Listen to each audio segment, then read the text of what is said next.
It's the Stock Car Steel SRI Motorsports Show, brought to you by Stock Car Steel and Aluminum and SRI Supplies. Here's tonight's Speed 77 Radio Race Chaser Online crew chief, Tom Baker. Good evening, everybody. Welcome to another Thursday night of Motorsports Conversation here on PMN, the voice of motorsports. We call it Thursday Night Thunder. It is properly named the Stock Car Steel SRI Motorsports Show. My name is Tom Baker. I am the senior editor of RaceChaserOnline.com. I am joined at the round table by my managing editor from Race Chaser, Mr. Jacob Seelman. And Jacob, we have a championship weekend coming up. We've crowned a champion in the past weekend, K&M West. We've got all kinds of stuff to talk about tonight, news-wise. It is going to be a full show. We got a few drivers on. We've got an interview with Woody Pitcat from up north, who's just been informed that he's no longer going to be driving the Tour Modified for Buzz Chew Racing because they're making a change next year. We'll talk more about that. Lots of stuff, man. Well, starters, and good evening, race fans, but I do not resemble the one remark you made because Mr. is my father, but I appreciate the compliment. As far as... close. Anyway, as far as the championship battles go, I'm a little bit excited about this weekend. I'm not excited at the forecast because it just looks like it's going to be nasty. And right now, I think the over-under for races that we're going to be running on Monday at Homestead, Miami is 2. I'll go on record as saying that. But as it is, very excited about this weekend. K&M West battle came down to a bump and run that didn't work out, and a driver holding on to win a championship after he really wasn't even supposed to be driving full time this season. It was a one-race deal that has now turned into a championship crown. And, you know, that's all these storylines. We talk about storylines and Hollywood endings, and that's exactly what we've had over the past 10 days or so, and what I think we may yet continue to have over the course of the next 3 or 4 days. You know, Jeff Gordon trying to go out on top, Kevin Harvick trying to go back to back. You've got Eric Jones and Tyler Reddick trying to become the youngest Camping World Truck champion in history. Chris Buescher trying to bring Jack Roush a championship. It's all a lot of fun, and I couldn't be more excited to see it all play out. Well, and you know, when you look at this whole scenario, and first of all, we should also mention that Kyle Magda, who generally joins us here on the program, our associate editor, Northeast correspondent, is off tonight, but he has a good excuse for not showing up to class this evening. He is in Homestead and is going to be covering all of the action for us all weekend long for the NASCAR season closers. So stay tuned to RaceChaserOnline.com and Performance Motorsports Network on Facebook and at PMN Radio and at Race Chaser News on Twitter for all the latest updates, interviews, analysis, all that good stuff. Kyle Magda is on the ground there in Homestead and right in the middle of it all. So, it's if you look at this scenario, you've really got, as you mentioned, 4 very different stories here. And that's really what makes this so interesting. You've got Martin Truex, who drives for Furniture Row, a one-car team out of Colorado, not even from the Beltway here, out from Colorado, these guys base their operation. And you know, Martin, so much emotion, the beginning of the year and even right through to now with all of the health issues that his girlfriend has had and continues to have. And, he's, of course, he was the one that was really probably, I want to say maligned. I know that's not exactly the right word, but he, in the whole MWR scandal a couple of years ago, he was taken out of the chase. So he gets the chance to come in and run for the championship here. Lots of emotion there. Heard an interesting rumor about Furniture Row too that we'll get to after a while. But then you've got Kyle Busch, who's the improbable comeback story. I mean, he spotted everybody 11 races and still won more than most. and still has ended up in the Final Four here running for a championship. You've got Jeff Gordon, who's the retiring driver, Mr. Milk and Cookies. A driver who just has been one of the most iconic racers in the history of this sport.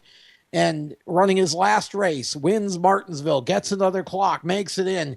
He's going to be very emotional this weekend. And then you got Kevin Harvick, who's the defender. Basically, he's trying to repeat. He's trying for 2 in a row after, not being able to win one with Richard Childress. So, each of these drivers has their own story, and all of them going to be equally aggressive this weekend. But you know what?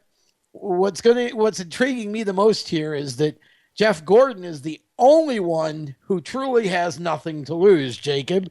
Think about it. He isn't coming back. What's NASCAR going to do? Suspend him? Exactly right. It doesn't matter. Well, I don't want to say it doesn't matter because there will be a lot of eyes watching what happens with Jeff Gordon in this final race here this weekend. But, I will absolutely say this about the 4-time champ. There has been no give up in him this year. None. Despite the fact that the first 26 races were abysmal by his standards, and he even said it more than once this season.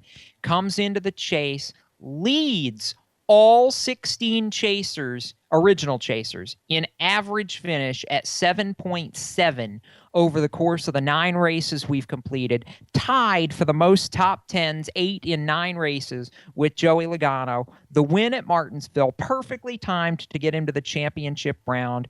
You want to talk about a star-crossed season? Maybe now the stars are aligning perfectly to give the driver of the 24 his last bow and take home a 5th Sprint Cup title. It's been all week and all season, really, #Drive45, and it is very much alive. You want to talk about Hollywood scripts? Hollywood couldn't write this script, and they will just about burn the place to the ground celebrating if Jeff Gordon wins the championship on Sunday or Monday. Whatever day we finally get to hold this race, mark my words. Well, with that being said, there's also going to be the tin hats who will of course scream. I don't even want to hear it. Wait, it. Hold on. Now we can't deprive these people of their opportunity to put their WWE mentality tin hat on. No, but we can say they're wrong. Well, yes, of course they're wrong, but you got to let them have fun after all. They got to let their inner WWE out, and if Kyle Busch wins it, it's going to be as bad or worse because, of course, at that point, this chase format's no good. He shouldn't have been in it. He missed 11 races, blah, blah, blah. He did exactly what the rules say that he should do, and for that, he has earned a shot to race for the championship. I don't care who you are or what you say. This was the perfect championship in my opinion, to come to Homestead with a shot at the title. You've got the outgoing king of the modern era in Jeff Gordon, trying to win it in his last race. You've got the hero kid, the comeback story in Kyle Busch. You've got the defending champ, and you've got the Cinderella story. Now tell me, no matter who wins this championship on Sunday or Monday, I have to allow for the rain at this point. Yes. But Tom, no, you can't tell me right now that no matter who wins this championship on Sunday, even if it's for a different reason, you're going to have a reason to smile because it happened. That's just the way this has worked out. And right now, it's why I love this season. Well, obviously the sentimentality of either Truex or Gordon or Busch certainly is I think it's amazing. And so there are 3, if Kevin wins it again, it'll just be it. He's the best again. Dominated. Stop and consider he's finished first or second 15 times this year. So I don't know that there's any real, other than the fact he won 2 in a row. I don't know that there's really a big story there, but certainly any of the other 3 will be a huge story. And because honestly, I don't know that we'd put any of those 3 in the Final Four, I wouldn't 2-3 have. months ago. Right. Well, I mean, that's, once Kyle Busch made it to the chase, I might have put him in. But what I'm saying is 3 months ago, before we started doing all this, before we got to the end of the regular season. True. Now Kyle had won a lot of races, but everybody was focused on Logano. Everybody was focused on, Jimmy Johnson, on Harvick. People talked about Kyle Busch. You had all these names: Denny Hamlin, Matt Kenseth, even Keselowski to a degree, though he's had kind of an off season this year. I'm missing Gibbs, Carl Edwards. I think we have a whole different idea, and it just goes to show that when it comes down to this elimination, anything can happen. You've got to bring it for the entire 10-race schedule to get to this point. Now, you can say what you will, for example, about Gordon, but, Gordon ran very well in a lot of the races, and as did Truex. Sneaky good, as you said. They were consistent enough. And when they had to win, they won. Ding. So, that's really what it's come down to. Harvick saved himself, twice? I mean, just about. If you want to call Talladega saving himself. Well, yeah. I mean, he really, so Kevin Harvick really has earned his medal here. And, of course, Kyle has not been totally spectacular, but he's been good enough. And that's what it takes. And, some of these other drivers have just had issues and, missteps and all of that. So it's no longer just about trudging along for 36 races. You've got 10 races where you've really got to be on your game and in an extraordinary sort of way. And here's the four who were. We can argue Matt, we can argue Joey and talk about that whole thing. We've done that ad nauseum, not doing it again. Either one of them could have been in this Final Four had things been different on both ends. Fact is, they aren't. They aren't. And so here's your four. And we'll talk more about those four. We'll talk more about the whole weekend. We've got all kinds of good stuff coming up here on the Stock Car Steel SRI Motorsports Show tonight. We're going to get into all of that around the turn. You're listening to Thursday Night Thunder on the voice of motorsports, the Performance Motorsports Network. Here's an important message from RAD and this station.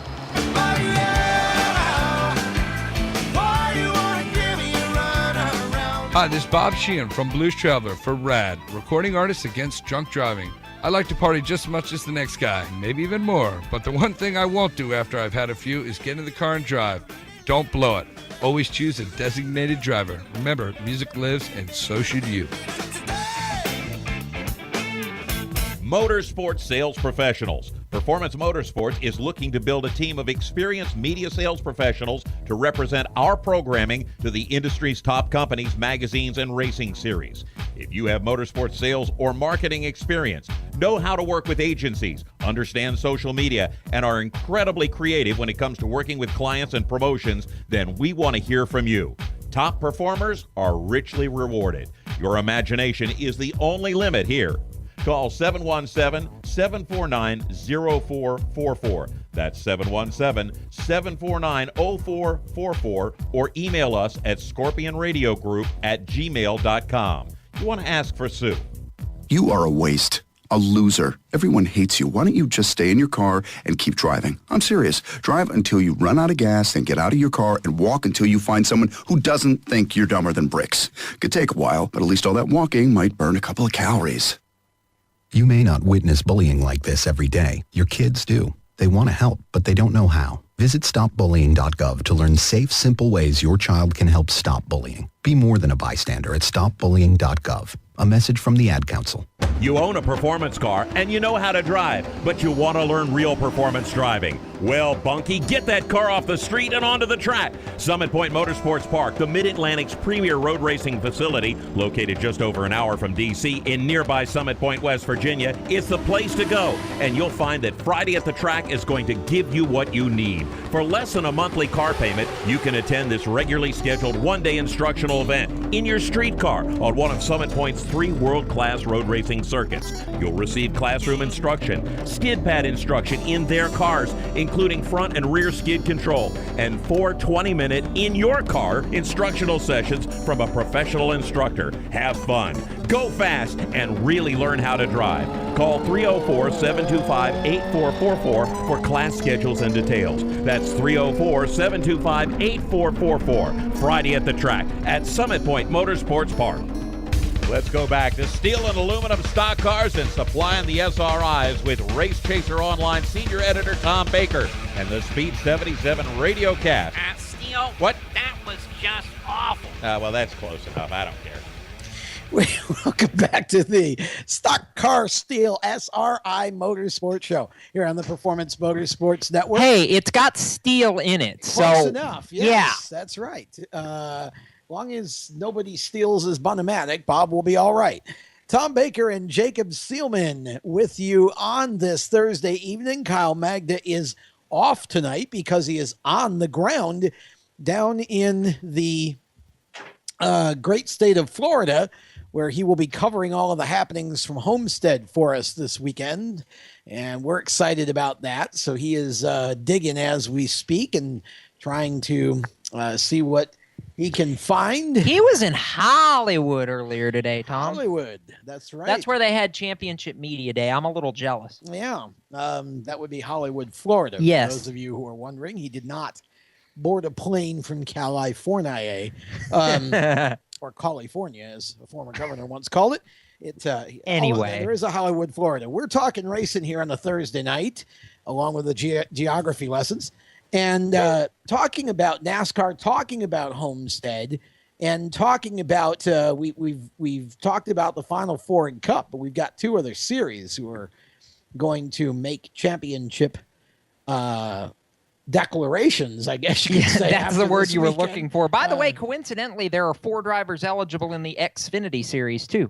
Yes, so to speak. Maybe 2 They that are aren't all realistic. reset at 0, like they are in the Cup Series. But of course, Chris Buescher is the points leader in that series, and Chris has this to me. If you look at Xfinity and you look at the Chase, this to me is the absolute definition of the difference between what you get in an old-fashioned series and what points series, traditional points series setup, and what you get in the Chase.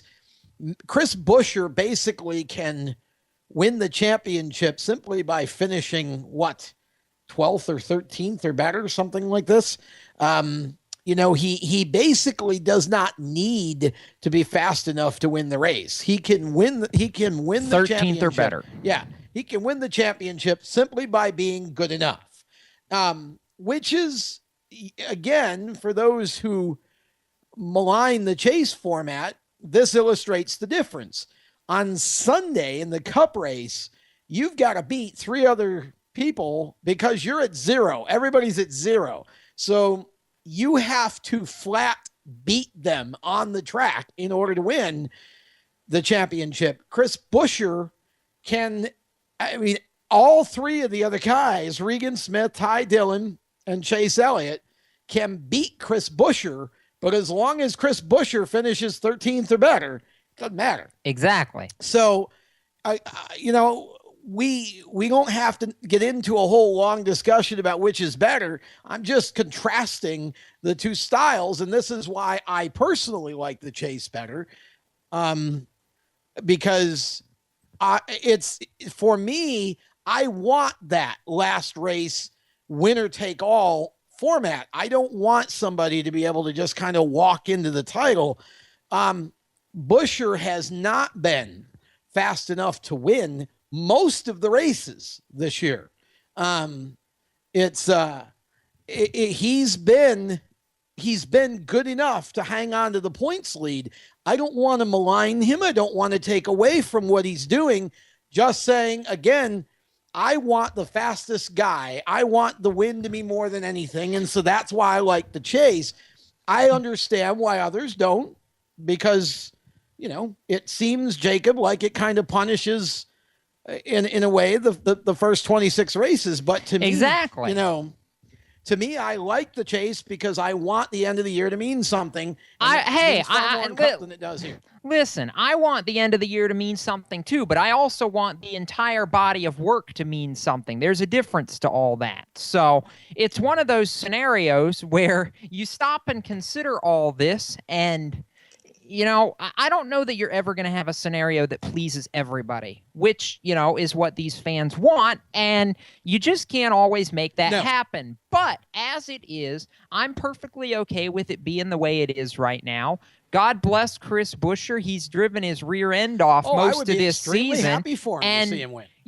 He finishes 13th or better like he's done 98% of the year. He's going to win a championship, and he's going to be a very deserving champion of this sport. But here's the point that gets made here. Uh-huh. Whatever rules you're set, everybody's got to play by the same rules. Right. So Chris Buescher, much like Kyle Busch did what he had to do in the Cup side to get in, blah, blah, blah. Chris Buescher, if he finishes 13th or better, he's fulfilling the requirements that he had to fulfill to win his championship, and he rightfully deserves to be the champion. And frankly, if you took the Cup drivers out of the series, then, this might have been a whole different scenario to begin with. So you really have to place a great deal of emphasis to Chris Buescher for doing what he had to do, because he, of the regulars, has been the most consistent all year long, and that's what it takes under an old points format.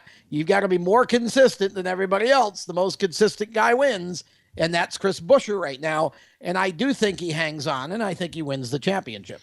Correct, and much the same way, like I think that here on Friday night, hopefully, that Eric Jones and or Tyler Reddick will do the same thing. Let's talk trucks for a minute, because if one or both of them finishes 27th or better, they eliminate Matt Crafton from the attempt of winning a championship. Actually, Eric Jones finishes 27th or better. He eliminates Matt Crafton. Crafton right now has a mathematical shot when the green flag drops. It's a very slim one, but he's got one. For Crafton to win his third straight championship, Tom, here's how long these odds are. Eric Jones not only has to finish 28th or worse without leading a lap, but Crafton has to win the race, lead the most laps, and on top of that, hope that Reddick finishes outside the top 10 along with Eric Jones being 28th or worse in order to win the championship. Yeah. It's almost miracle odds at this point. It's possible, yes, but I think we heard Crafton earlier this week basically resign himself to the fact that it's not going to happen this year. And one of the two, Jones or Reddick, is going to surpass Austin Dillon as the youngest Truck Series champion in history. And why not? Those two epitomize the new formula that the Truck Series has been trying to play off of the last couple years. It's trying to return to be an actual building block series again. It has its own identity. It has some of its own talent. These two have proven that this year. Whichever one wins it, I think it's great for the sport. Eric Jones, I've said it, is the next big thing. I stand by that. I think he needs to win this championship before he moves on, just to say, boom, this was my season. I took it. I did it. We're going on to Xfinity next year and really going to do something great. I think this kid has a chance to do what even Greg Biffle couldn't do after he won a truck championship and won an Xfinity championship. I think Jones has a chance to run the ladder, run the table, and be the first driver, whether it's 5 years or 10 years down the road, to win championships in all three series. I think this season, especially the times he's run in all three races over the course of a weekend, has shown exactly how talented that young man is. Well, I will agree with. I'll agree with everything you said. Because wow, I also think, I did good. Well, I also think that Eric certainly would have a chance to be an Xfinity Series champion. He's going to be in some of the best equipment there is with Joe Gibbs Racing, so there should be no reason why he shouldn't have a chance next year to win that title. And certainly I think a future Cup championship is quite possible, depending on where he lands. We do not know where Eric Jones is going to land in Cup. It's much too soon to tell. No, we do know he's going to be in a JGR Xfinity car next year. That's all we know, because there could be a scenario where there's no room at JGR on the Cup side for him when he's ready to move up. Depending I'm telling you, I think Matt Kenseth is going to retire before then. Well, maybe, but it'll be interesting to see. And it would be quite a feat to win championships in all three. Austin Dillon has an ongoing chance at it. True. I don't think the equipment he's in at Richard Childress Racing is quite there yet at this point, but certainly, and I'm not sure Austin is quite there. No, at this I don't point, think so yet. Though I certainly think he's better this year than he was a year ago, so I think he's in the right direction. But be interesting to kind of follow that concept as Eric moves up to see. I think Eric wins this championship just because I think he goes out much like I think Buescher will go out and probably finish in the top 7 or 8. I think Eric Jones goes out. I think Eric Jones goes out and wins the race, to be honest. I think he's going to be on the podium somewhere, which is going to be, enough for him to win. If he doesn't win, he'll be right there. And I think when you look at the trucks, you talked about it, having its own identity. You talked about it being a developmental kind of series. You're seeing more and more of that. And I think next year, Tyler Reddick should be right back in the thick of it again. You'll have Hemrick moving over to be his teammate. And you've got a couple of very stout young competitors that are going to be with Kyle Busch Motorsports next year. Mm-hmm. So, and still some moving pieces around with different teams. So going to be interesting. This Truck Series race, I think it could be the proverbial passing of a torch. We're not going to see Eric back full-time next year. We already know that. He's going to be in Xfinity. So somebody new is going to win this championship. I don't see Crafton having a shot at it this weekend. He doesn't have a prayer. Nor do I believe he'll be racing for the win. Ouch. We'll see. You went there. I don't believe Crafton races for the win. I think some other guys are going to step up. There is one thing. He's going to be poor. True. There is one thing that Crafton is racing for over the weekend, however. The owner's title? No, actually. No, because he's not in contention for the driver's title. Therefore, he's not in contention really for the owner's title either because he's been in the same truck all season. That's right. Yes, you're right. So anyway, there is one thing he's racing for, and that's a point of pride, though, because when he takes the green flag on Friday night at Homestead, Miami, Matt Crafton will start his 361st all-time Camping World Truck Series race and bypass 4-time series champion Ron Hornaday for the most series starts in history. That record is something that we can talk about a little bit later on in the show, as well as even more, scenarios, thoughts going into this weekend at Homestead, Miami. But we're going to shift gears after this break and talk modified racing. We're going to talk Woody Pitcat, where he's trying to go maybe in 2016. He's trying to figure that out. Buzz Chew Racing, we know they're going dirt tracking next year, and we'll hear from Woody on all of that when we come back. You're listening to the Stock Car Steel SRI Motorsports Show here on the Performance Motorsports Network. We're growing like crazy and need account reps who know their way around agencies, the internet, and social media. Got connections? Or do you know how to get to the decision makers? Are you fearless? We need you. Internet radio, or as we call it, wireless mobile radio, is rapidly becoming the place to be with almost limitless income potential. So contact us to get involved with the fastest growing professionally produced group of internet radio stations in the world. Your imagination is the only limit here. Call 717-749-0444. That's 717-749-0444. Or you can email us at scorpionradiogroup@gmail.com. You want to ask for Sue. Okay, so Sarah, I'm dropping you off at Emily's? Yep. And Josh, you're going to? Soccer, Dad. Soccer practice. Right. Oh, by the way, I just wanted to let you know when I pick you both up, I'll be wearing my short shorts. What? No! Yep, and my dorky dad hat, and I'm gonna do my dad dance for all your friends. They'll love it! Seriously? Why? Because I like my short shorts. Of course, I could be talked out of it if you guys would just buckle up your seatbelts without giving me a hard time. It's important to get your kids to buckle up for safety, no matter what it takes. And sometimes, all it takes is your parental powers of persuasion. Okay, we're buckling up. See, all buckled. Good choice. I'll just have to do my dad dance at dinner time. What? No! Do what you have to make sure your kids are wearing their seatbelts, even on short drives. Never give up until they buckle up. A message from the National Highway Traffic Safety Administration and the Ad Council. Visit safercar.gov/kidsbuckleup for more information. If you're a gearhead and you just can't get enough of your favorite motorsports on that channel on the cable, or you look at that Guy network and you just go, what does that have to do with me? We have the answer. Performance Motorsports Network. Right here on the internet. The best cruising tunes, the best in motorsports programming, and the best shows. We have opinionated hosts, and we like it that way. If you want to get involved, if you want to bench race, be listening for information coming up soon right here on this channel, the Performance Motorsports Network, your source for motorsports. And now, back to the Stock Car Steel SRI Motorsports Show with Speed 77 Radio's most follically challenged host, Tom Baker. Yes, indeed. It's looking more and more like Kojak every day.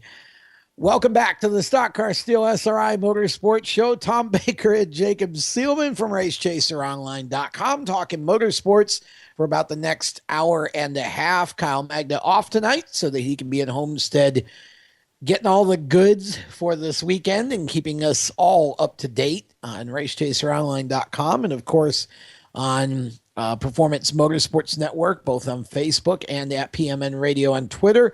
At Race Chaser News on Twitter as well. Make sure you follow all of those to keep up with what's going on from Homestead. Jacob, we're going to talk some modified racing. Modifieds. We love modifieds on this show. We do. And we love Woody Pitcat. And we were really, really surprised to find disheartened? Disheartened to find out that Woody Pitcat is suddenly out of a ride and the NASCAR Wheel and Modified Tour, the northern version of that tour is Correct. where he plies his craft most of the time. And his team, Buzz Chew Racing, man, it's interesting. They're going dirt racing, so they say. They haven't been specific as to what or where or with who, but the announcement was made that Woody Pitcat out of the ride.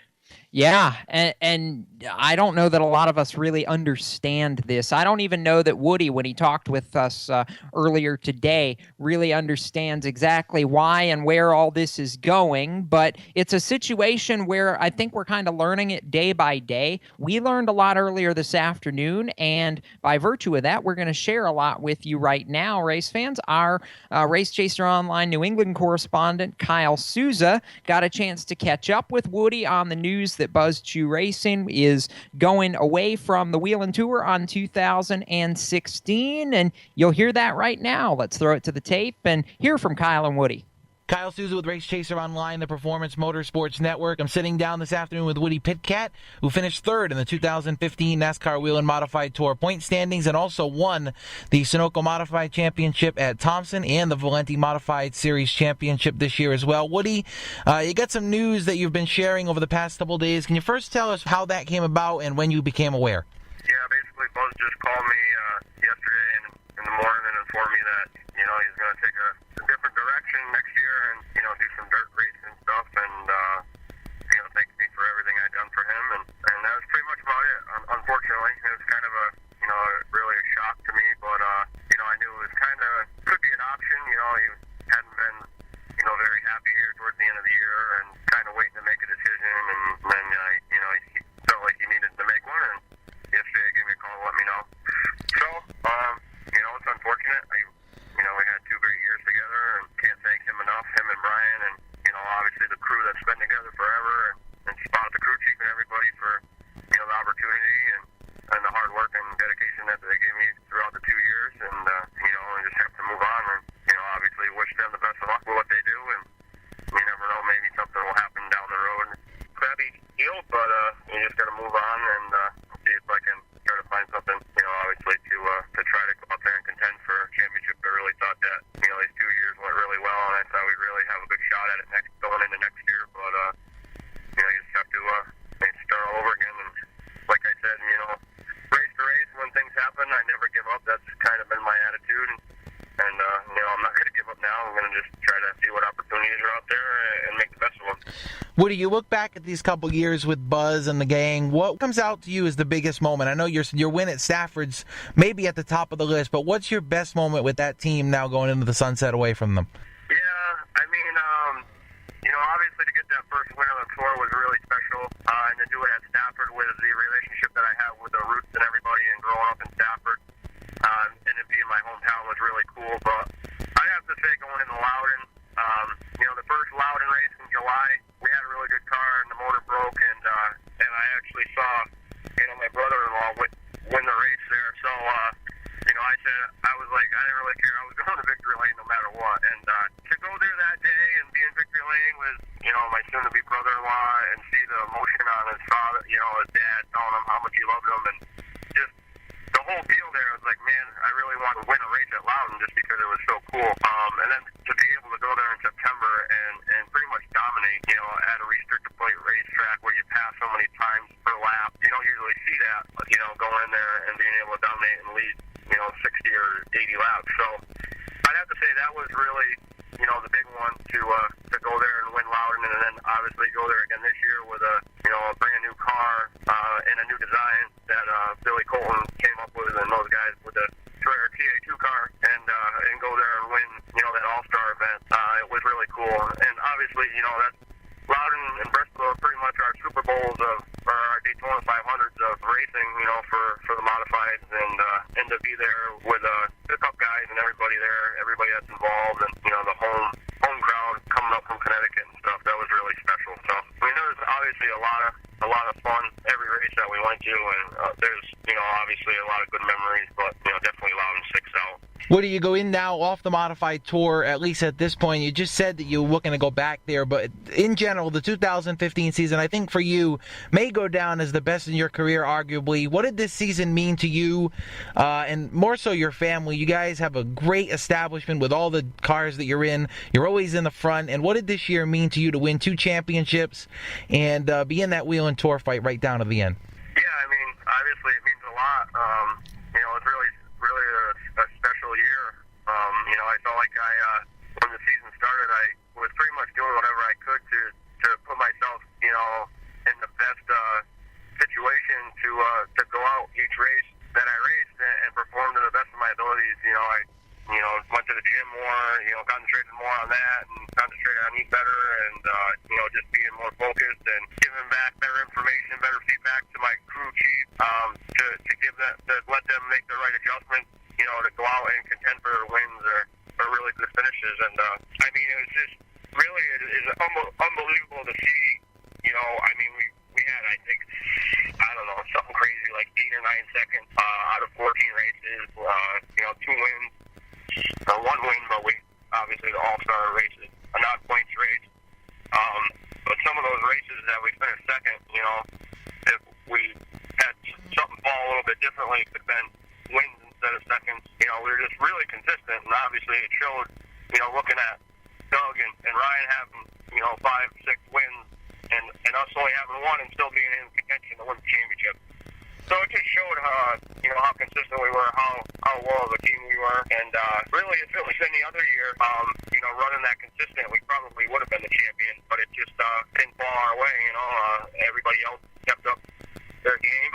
Doug came in with a new LFR chassis and showed, how good they were, and then obviously Ryan, he's real good in everything that he gets into, and him and the Partridge team were really good, and it's been Doug and Ryan for the last 4 years, 1 and 2 on the point. So for us to go out there, basically in our second season together, and to be able to contend with those guys that have been up top for 4 years, it was a really good feeling. And I'm really fortunate enough to be able to be with those guys as long as I was there, the 2 years, to go out there and showcase what I can do. And obviously a lot of it was come down to them and giving me the equipment and working so hard up at the shop, to give me a great car. So, it still kind of stings a little bit because I really think that we could really go in there, next year and have a really good shot. But, I understand where Buzz is coming from, and he's got to do what he's got to do.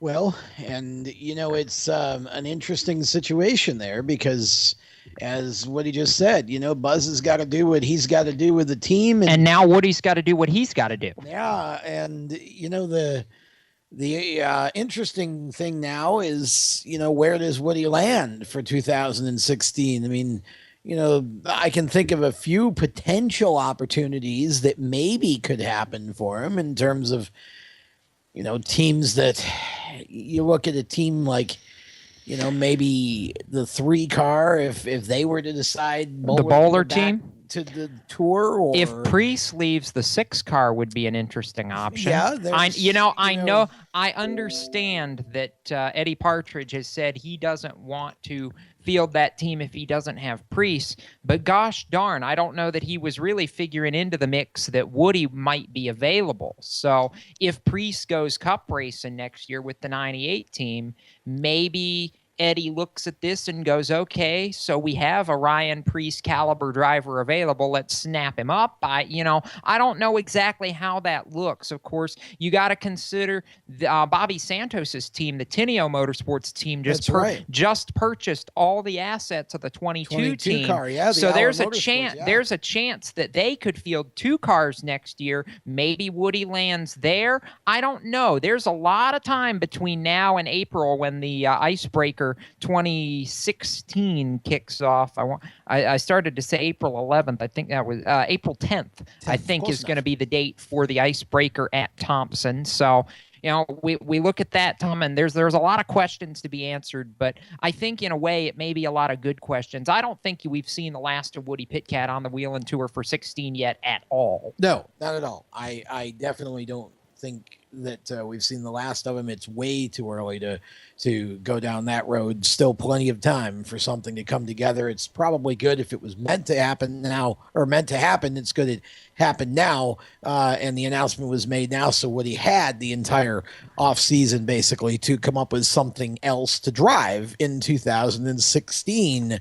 We are going to step aside. When we come back, more racing here on the Stock Car Steel SRI Motorsports Show. Got plenty left to talk about. We got 3 drivers left to hear from, all of the K&N West variety, and looking forward to all of that. We'll talk a little bit about Southeast Limited Late Model Series and their epic adventure at Myrtle Beach Speedway last weekend, the upcoming Myrtle Beach 400, the Pass South race at Hickory, all kinds of good things still to cover as we continue on the Stock Car Steel SRI Motorsports Show. Stick around. You are listening to the voice of motorsports, the Performance Motorsports Network. In 50 feet, turn left. Why are you driving so slowly? After a few drinks, I'm taking it slow. Well, you're not fooling the cop behind you. What? Get ready to pay in 0.1 miles. Getting pulled over for buzz driving could cost you around $10,000 in fines, legal fees, and increased insurance rates. Nothing kills a buzz like getting pulled over for buzz driving, because buzz driving is drunk driving. Brought to you by the National Highway Traffic Safety Administration and the Ad Council. Do you love the sound of high revving motors and the smell of burning rubber? Do you want to get your car sideways right at the ragged edge of control? If you've always wanted to try drifting or learn to improve your drifting skills, Summit Point Motorsports Park, the Mid-Atlantic's premier motorsports facility, has the expert instructors and the specialized track to teach you how to drift and the skills necessary to drift competitively. From skid pad to open sessions, Summit Point Motorsports Park has the safe and open environment that allows drifters of all skill levels, new to intermediate, to get sideways and smoking. With a focus on safety and the skill set necessary to drift competitively, Summit Point Motorsports Park's Drift Nirvana is just the thing for you. Call for your reservation today, 304-725-8444. Or for more information, go online, summitpoint-raceway.com, or you can email them at office@bsrinc.com. Drift Nirvana, getting you sideways the right way. This is Paul Stanley from KISS for RAD, recording artists, actors, and athletes against drunk driving. Some of us work months producing a CD, but in less time than it takes to play it, someone will be killed in an alcohol-related crash. So please don't drive when you've been drinking. Plan ahead. Arrange a designated driver. Remember, friends don't let friends drive drunk. A public service message brought to you by the U.S. Department of Transportation, RAD, the National Association of Broadcasters, and the Ad Council. You're listening to the Performance Motorsports Network, your authority on motorsports of all types. Be listening for the most accurate and up-to-the-minute coverage of every motorsports activity that you enjoy on a daily basis. Be it NASCAR, be it IRL, be it Formula One, be it drag racing, be it dirt track, off-road, props, hulls, whatever. We are your source for motorsports. Performance Motorsports Network. This is Joey Logano, driver of NASCAR number 22 Discount Tire Car. You know something? You and I aren't all that different. I drive a car, you drive a car. My car has tires, your car has tires. I may be going just a little faster than you each weekend, but we both need to keep those tires properly inflated to stay safe. So be tire smart and do your part. Check your tire pressures once a month and before every long journey. Visit betiresmart.org. A message from the Rubber Manufacturers Association. Time for more of the Stock Car Steel SRI Motorsports Show on PMN. Here's a man who's in great shape. Well, round is his shape. Give it up for Tom Baker. Round is the shape of a racing tire. That's how that works. Welcome back to the Stock Car Steel SRI Motorsports Show.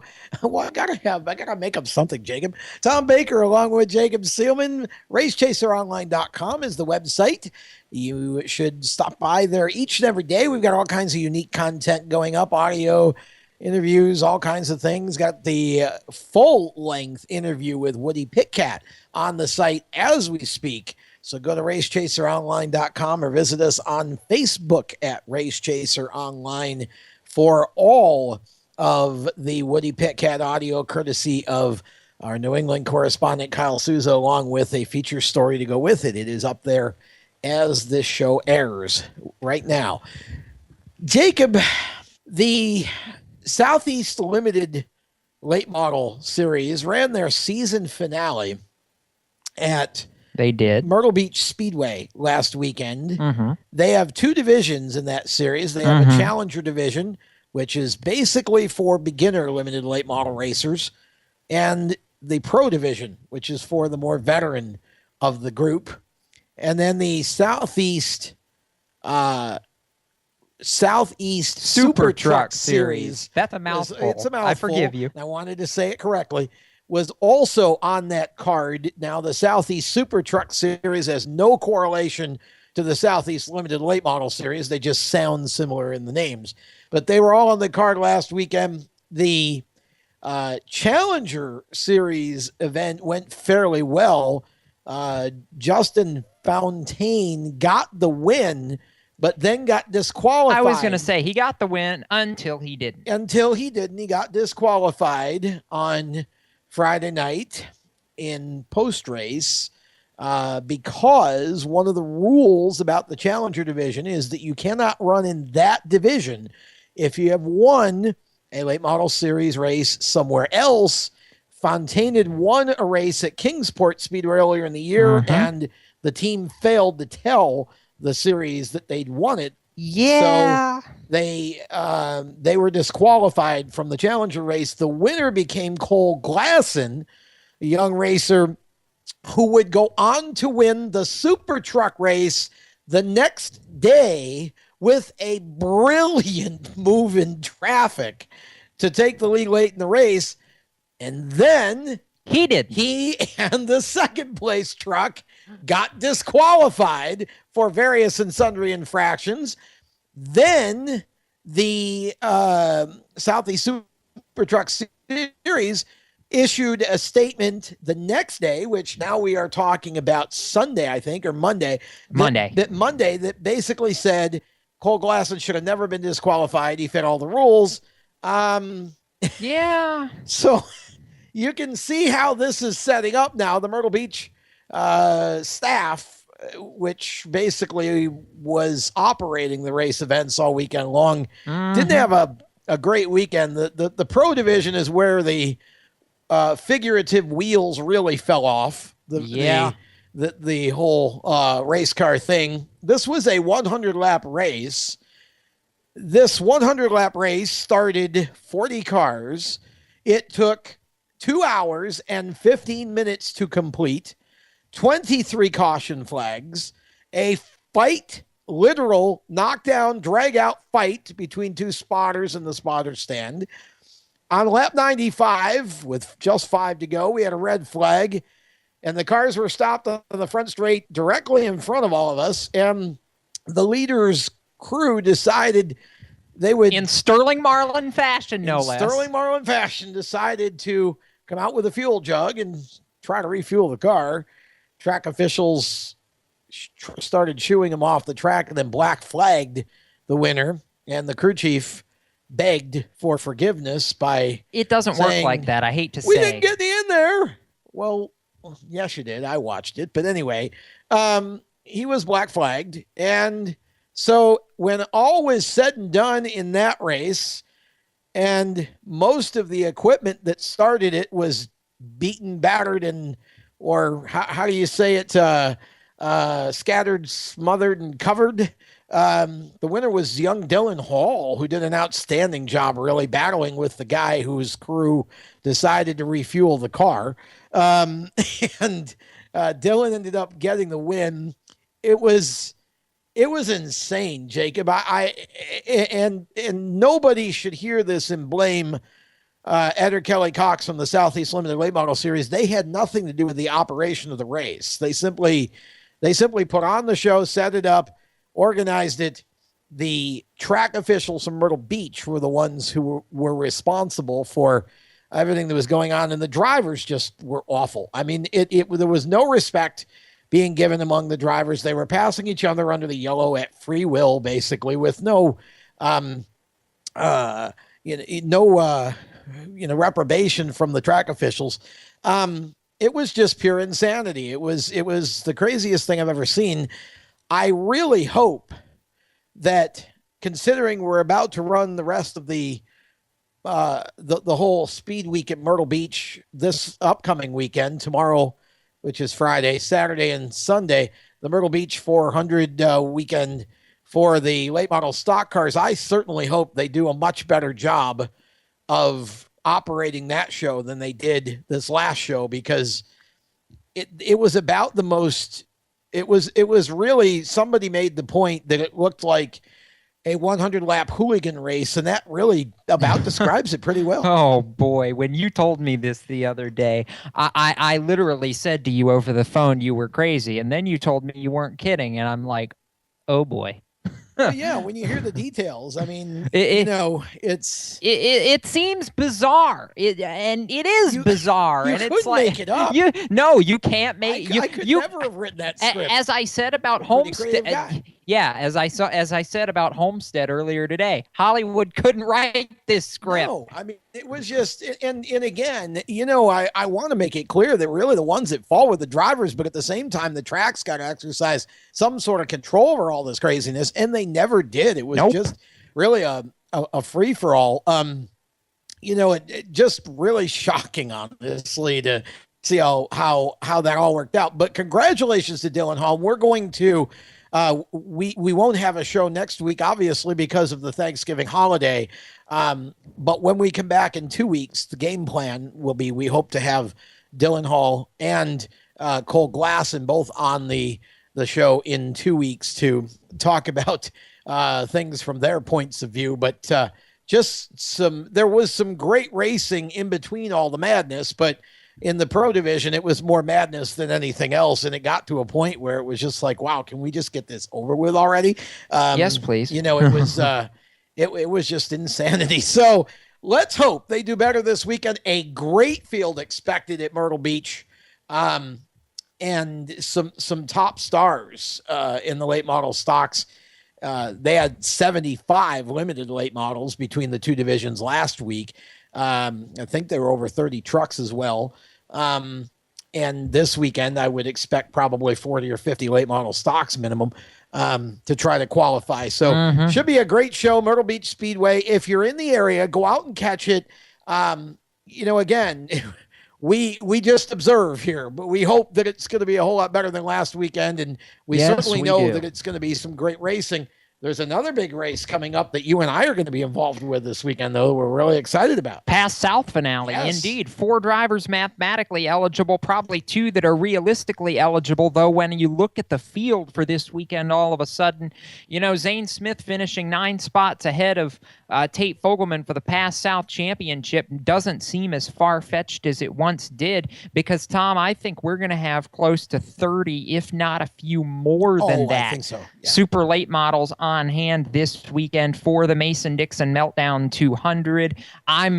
Quite honestly, I'm a little bit shocked to look and see, some of the names on this list, and some of the guys that are moving up to the super late model ranks too, like a Cody Connor, who's now moved up to the super ranks. You got Garrett Evans from Washington State that's going to be in this mix. Clay Rogers is coming back in a Darren Shaw car. You've got both Rose, Ben, and Mike coming down from Maine. Trevor Sanborn's coming down from Maine. Derek Scott's back from Texas after he almost won the Easter Bunny back in April. Probably should have won that race. Doggone, he put down a fun run. Of course, Zane and Tate are going to be in this mix, and that's not even, that's just looking at the guys that are pre-entered. We're not even stopping to consider the guys that are just going to be there on Saturday. You got guys like Brandon Ward. You got Brandon's pre-entered. Joey, I talked to Joey earlier this week, and they've been all week long. I hope he runs after the way he ran at Concord. I know that. Awesome. That sponsorship and that funding's hard to come by these days, though. Yeah, that's true. One would have hoped that maybe the third place would have given him enough to do the next race, but he was, because to me he was the story. Yeah, he really was. Event.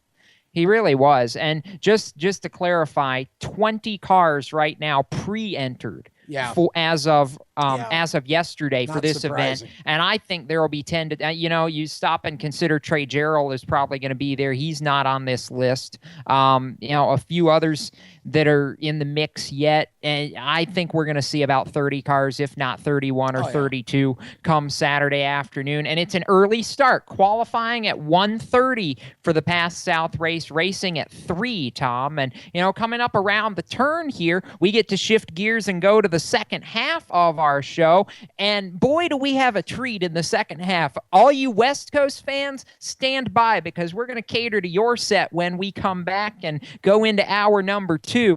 All 3 of the heavy players from this past weekend's K&N West finale at Phoenix going to be joining us. Race winner Todd Gilliland is first up. He'll join us right after this. Chris Eggleston and Noah Gregson going to be in hour 2 as well. We'll be back with all of that when we come back. You're listening to the Stock Car Steel SRI Motorsports Show here on the Performance Motorsports Network. I'm NASCAR driver Bobby Labonte. At 200 miles per hour, many unseen dangers can arise in the blink of an eye. That's why we have spotters high above the track. They help drivers avoid trouble. Parents need to play the same role when it comes to kids and computers. As a parent, I know the internet can take kids to wonderful sites for learning, entertainment, and fun, but it can also lead to danger. Here are some safety tips. Keep the computer in a family area where you can see it. Proactively teach your children never to share personal information online. My turn. Become knowledgeable about signing on to websites, searching for information, and using email and instant messaging. Doing so will help you recognize potential dangers. Familiarize yourself with safer websites and post that list by your computer. Like our spotters, parents are best positioned to see the dangers kids could face online and to help them avoid them. Make a commitment to keeping kids safe online. A message from WebWise Kids and Ask.com. You own a performance car and you know how to drive, but you want to learn real performance driving. Well, Bunky, get that car off the street and onto the track. Summit Point Motorsports Park, the Mid-Atlantic's premier road racing facility, located just over an hour from D.C. in nearby Summit Point, West Virginia, is the place to go. And you'll find that Friday at the Track is going to give you what you need. For less than a monthly car payment, you can attend this regularly scheduled one-day instructional event in your street car on one of Summit Point's 3 world-class road racing circuits. You'll receive classroom instruction, skid pad instruction in their cars, including front and rear skid control, and 4 20-minute in-your-car instructional sessions from a professional instructor. Have fun, go fast, and really learn how to drive. Call 304-725-8444 for class schedules and details. That's 304-725-8444. Friday at the Track at Summit Point Motorsports Park. Travel is part of the American way of life. When we're on vacation, we keep an eye out for anything that looks out of place. Miss your bag. When we travel from city to city, we pay attention to our surroundings. Everyone plays a role in keeping our communities safe. Whether you're traveling for business or pleasure, be aware of your surroundings. If you see something suspicious, say something to local authorities. Hi, this is Ozzy Osbourne. For many years, you know I've had a drink problem and I'm trying to battle that problem every single day. But one thing I don't drive my car when I'm drinking. I get someone to drive me. Do not drink and drive. It's the stupidest thing. If you drink, just don't drive. Not only are you going to hurt yourself, you may hurt some other person, and you wouldn't want that on your conscience, would you? A public service announcement brought to you by the U.S. Department of Transportation, RAD, the National Association of Broadcasters, and the Ad Council. The Stock Car Steel SRI Motorsports Show continues now on the Performance Motorsports Network. And here's your host, Tom Baker. Welcome back. Hour number 2 of Thursday Night Thunder here on the Stock Car Steel SRI Motorsports Show on the Performance Motorsports Network. Tom Baker and Jacob Seelman from RaceChaserOnline.com joining you for another hour of motorsports conversation. And we head west to talk some K&N Pro Series West for a little while here in the second hour, Jacob. And we've got our first phone guest waiting on the Race Chaser hotline. We do have that. He had a little bit of fun over the weekend in Phoenix. He did. He won the race. Might not have been the fastest car, but Todd Gilliland, you and I were talking about this, and we were actually talking about this on last Thursday's show, and I heard a little rumor. Is it true that you had some extra incentive to win this race just because, as you told me on Monday, you wanted to be right back on here with us again?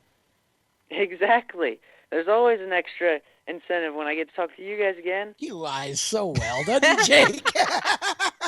But we appreciate it, Todd. we enjoy it, and you know it was fun to watch. I mean, you chased your way to second in this race last Thursday night and dogged J.J. Haley for, gosh darn, probably 40 laps in the second half of this race. And I know you were watching his bumper get further and further and further away, and all of a sudden he loses a tire, and you find yourself with a little bit of a gift. I mean, take us back to those final laps. I mean, what was going through your mind when all of a sudden you go from, okay, we're going to finish second, to we're leading this thing? Yeah, it was crazy because those 40 laps that you said I was dogging him were, they felt like the longest laps ever because I'd gain maybe a half a car length and he'd pull away a car length, and it's just crazy to see the cat and mouse games. But yeah, when you blew a tire there, there was a million thoughts going through my mind, and I got instantly nervous and super excited for the restart and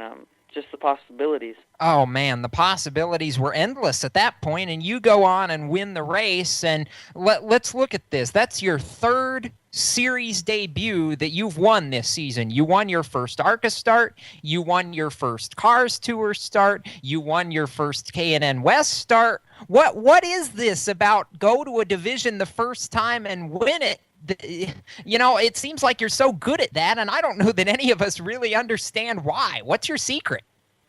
I don't understand why either, honestly, but I don't really know. Maybe it's just the patience of being in a different series and a different car, maybe. I honestly don't know. Maybe I should figure it out and use it in every race. Well, it's certainly, I think it shows a lot of adaptability on your part, for sure. And, you know, it was definitely interesting to watch. Now, you know, as much as I think we may wish to, it's hard to gloss over the elephant in the room here, so to speak. You know, you got the win, and afterward in post-race tech, an infraction was found that resulted in a P5 penalty, which is a pretty severe penalty by NASCAR standards. Of course, you get to keep the win, and there were some other points penalties and fines and such. What can you tell us about the situation from your perspective in terms of the infraction and kind of, you know, what may have happened there?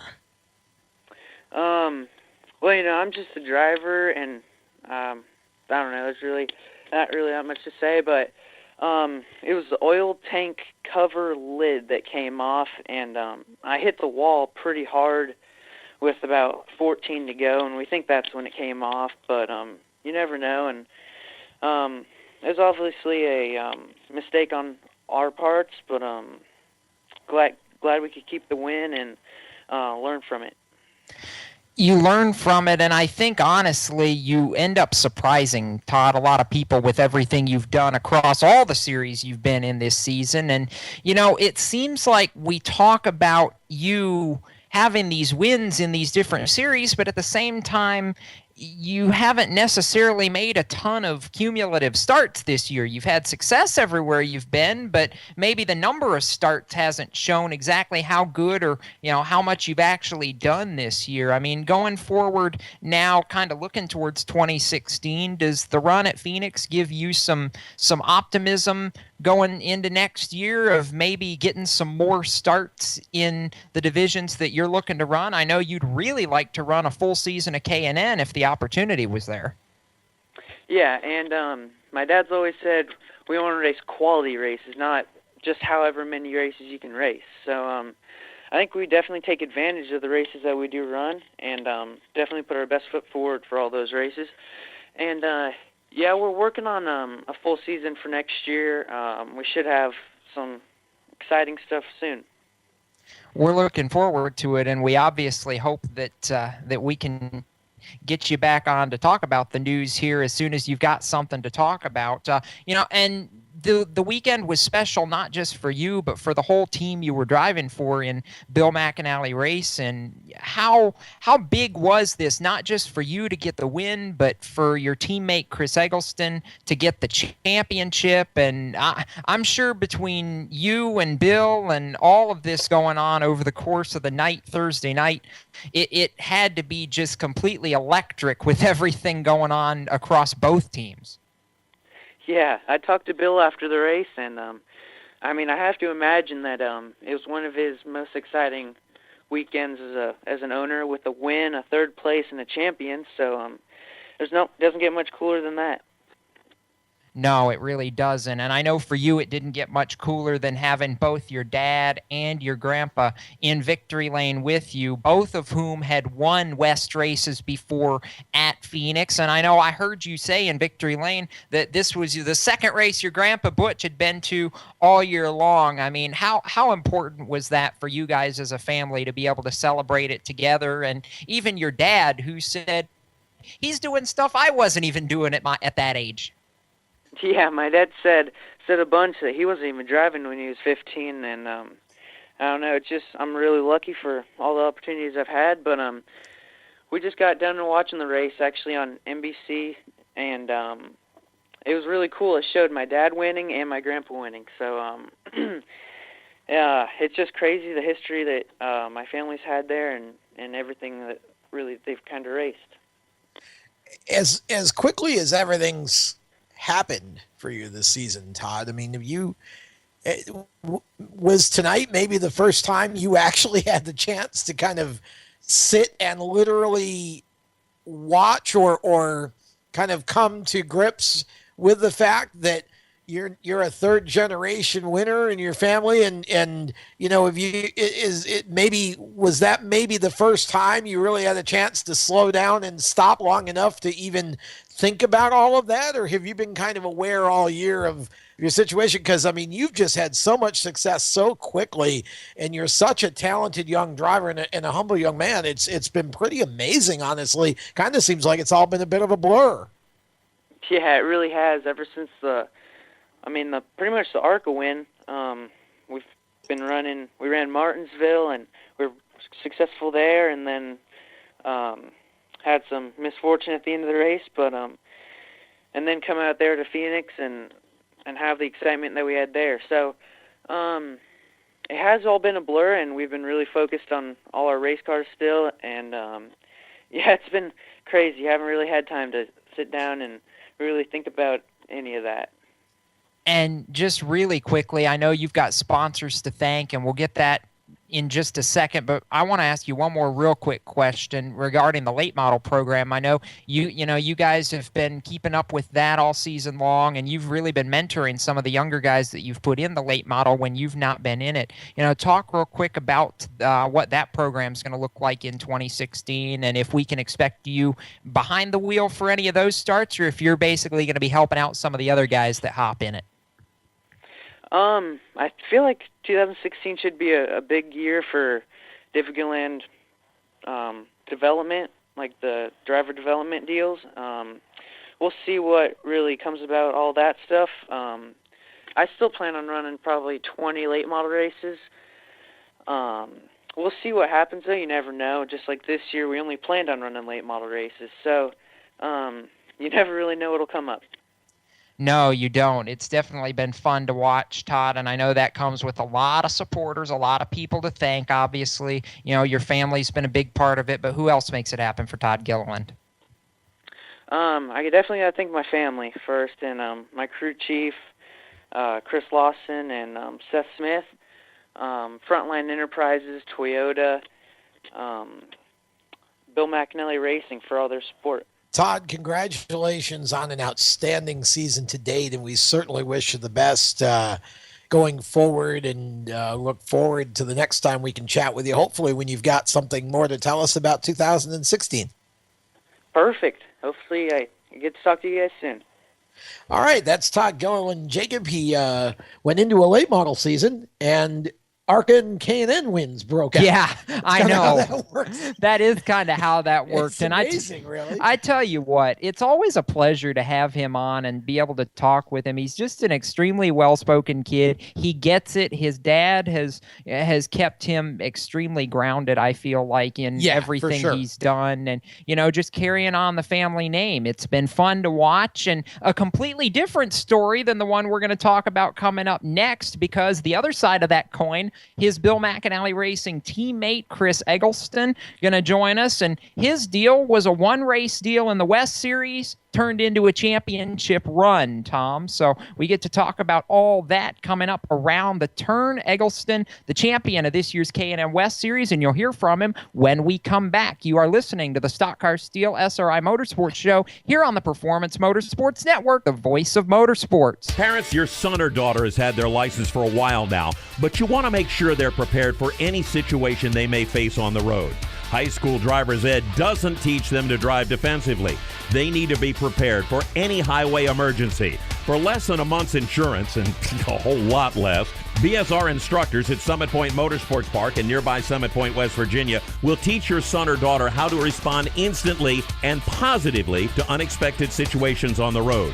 BSR's specialized accident avoidance training teaches swerve to avoid maneuvers at highway speeds, ocular driving, which focuses driving attention on ways to avoid accidents, vehicle dynamics and feedback, skid control and skid recovery, threshold braking on straights and progressive braking on curves, and off-road recovery techniques. This is stuff driver's ed simply doesn't teach. So call BSR today, 304-725-8444. Give your kid the skill set needed to drive safely and responsibly on the highway. That's 304-725-8444. The odds of a young girl being discovered by an industry insider while singing to herself pumping gas. 1 in 300 million. The odds of a daughter of a clergyman from Severn, Maryland, spending 11 weeks at #1 on the U.S. singles charts. 1 in 19 million. The odds of going on to win 7 Grammy Awards. 1 in 1.4 million. The odds of selling over 40 million records. 1 in 800,000. The odds of this musician and performer having a child diagnosed with autism. 1 in 68. I'm Toni Braxton, and I encourage you to learn more at autismspeaks.org/signs. Early diagnosis can make a lifetime of difference. Autism Speaks. It's time to listen. Brought to you by Autism Speaks and the Ad Council. Hi, this is Eric Darnell. This is David Reagan. Jamie McMurray. This is Carl Edwards here for RAD, the entertainment industry's voice for road safety. Want to make a difference? It's simple. Be responsible. Plan ahead. Designate before you celebrate. Friends don't let friends drive drunk.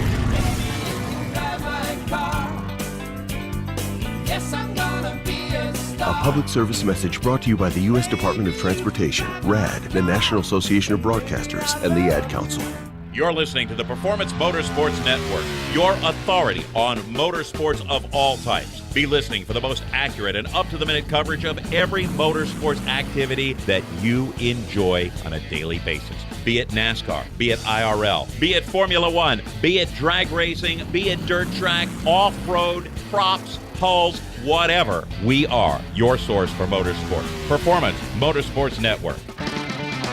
Here we go with more of the Stock Car Steel SRI Motorsports Show on the Performance Motorsports Network. Welcome back to tonight's Stock Car Steel SRI Motorsports Show. We are into hour number 2 and definitely excited to be spending some time in the K&N Pro Series West. And we just talked with Todd Gilliland, Jacob, about his win. And now we get to talk to the champion of the K&N Pro Series West for 2015.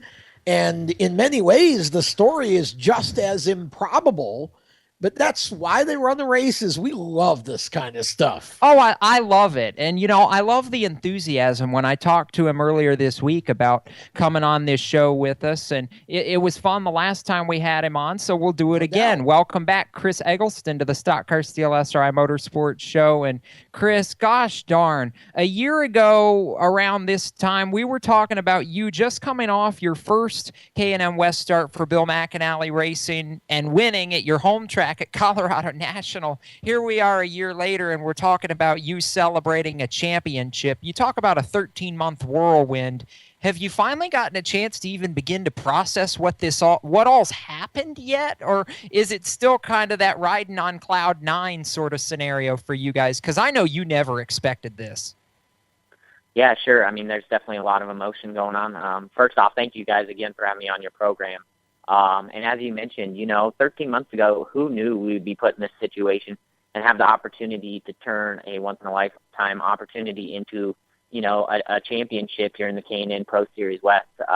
It really is a cool, unbelievable story. I thought everything was going great back in 2010 and 11, winning one of the biggest super late model races in history, winning the $75,000. Got a couple truck rides, thought life was going good, just got off a big championship with the ASA, and the economy kind of turned and my racing career kind of dwindled a little bit. And so to get the opportunity late in the season last year with Bill McAnally Racing and Napa Filters, putting the number 99 Toyota in the winner's circle for the first time ever for our efforts with Bill McAnally, kind of got my foot in the door with him and his team. And boy, did he work vigorously over the off season to give me the opportunity to race for him full time, and just being able to take that opportunity and turning it into 2 wins this season and a championship to cap it off. I couldn't be more proud of the team, everybody associated with us, Napa Filters, Napa Belts and Hoses, Toyota. I tell you what, just an unbelievable season, and just super, super fortunate to be a part of it. At what point during this year, because obviously I know you started off the year with just the goal to go out, win a couple of races, and kind of see where the chips fell. At what point, though, during this year, when you had the success, had the consistency, and started to really look at this, did you say, okay, we're actually in contention to be able to do this? Yeah, I mean, at the beginning of the year, you always want to tell yourself, you're racing for a championship. But I would say realistically, after the second race of the season, going out to Irwindale with so much history behind that place, having a lot of great winners come from that track and have the success and be where they're at, and being able to add our name to that list of the winners and lead the amount of laps that we did, I think is the breaking point, knowing that, hey, we're going to be a title contender this year. We've got a great team. We collectively and cohesively worked really well together all season long. And then being able to pick up our second win of the season, just a couple races to follow at Shasta Speedway, was definitely the big motivation to our team, saying, hey, it's our championship to lose. We've got great cars. Although we want to continue to win races, and week in and week out we did. That was definitely our goal, was to win races, knowing that the points and championship would fall and lie where they would.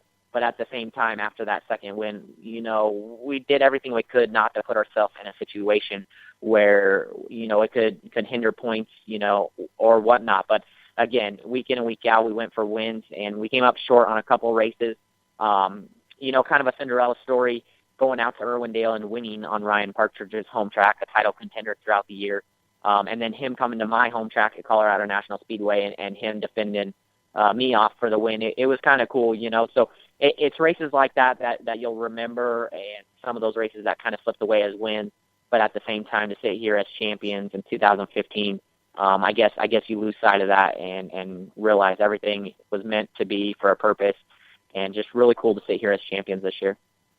It almost didn't come together because there was the bump, and anybody that didn't see it at Phoenix last Thursday got a chance to see it on NBCSN when they just re-aired the race about 20 minutes ago, finishing it up.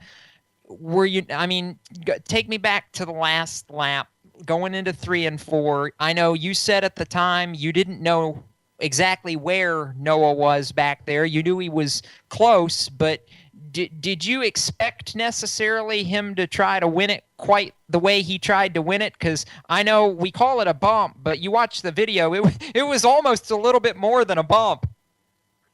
Yeah, there was a lot of emotions running through my head on that last restart. There's no doubt there. After he had gotten in front of us on that original restart, on the green light sector, my spotter was pretty heavy in my ear, reminding me about the point situation and just stay tight behind him. And when he kind of got tied up off the 2 and I dove under him, my spotter almost panicked and said, no, just stay behind him. And by that time, I was already committed to the apron to go up under him, and I cleared him up off the dogleg. And in hindsight, looking back on it before I saw the replay in the race, in all honesty, I didn't remember even passing him. I didn't know what was going on. I didn't know who was in front, behind, right? We're just doing everything we can, and with everybody talking in your ear on the radio, everything was such a blur. And we go into turn 3, and I said, "This is all we got to do is make it through 2 more corners." And all of a sudden, I get a bump from behind. And I said, "Oh boy, here we go," and began to chase it up the racetrack. And as we did, I got a pretty good shot from the second time. And I said, it was almost like somebody took a still shot and life stopped for a split second. And, the whole season flashed before my eyes, all the hard work, dedication, and perseverance from the whole team I thought was going to get thrown out the window. And I felt terrible, the 04 of Ronnie Bassett, when I got knocked around the second time. I kind of got up into him, and I felt terrible that he went around. But again, in hindsight, was very fortunate that he was there because he almost saved us from getting in the fence too hard. And, smoke started flying and people were wrecking. And here I was chugging along in 4th gear, RPMs low, just trying to crawl across the start-finish line. As I'm coming out of turn 4, it felt like I seriously could have crawled faster than we were going down the front straightaway. And it was just enough to come across the start-finish line. So it's a tough deal. I didn't expect that, to answer your question. I thought it was very unnecessary. I don't think Noah is that kind of a driver in normal conditions. I know we're all there to win a championship, but it was pretty belligerent, I thought. But I try not to dwell on it too much. Again, Noah's got a lot of talent. If he continues to do the things he does, he's going to go places, I'm sure of it. So just like to concentrate on what we did as a team with Bill McAnally Racing and winning this championship. Again, couldn't be more proud of everybody associated with it and being able to be put in the position we were in. Well, you certainly did a great job all season long, Chris. And now the question becomes, we want to know, you won the championship. What are you going to do now? One of the coolest things that we were able to do was that night just go out to dinner with the whole crew and have a good time. Just being able to reflect on the whole season. I thought that was one of the coolest things we've done.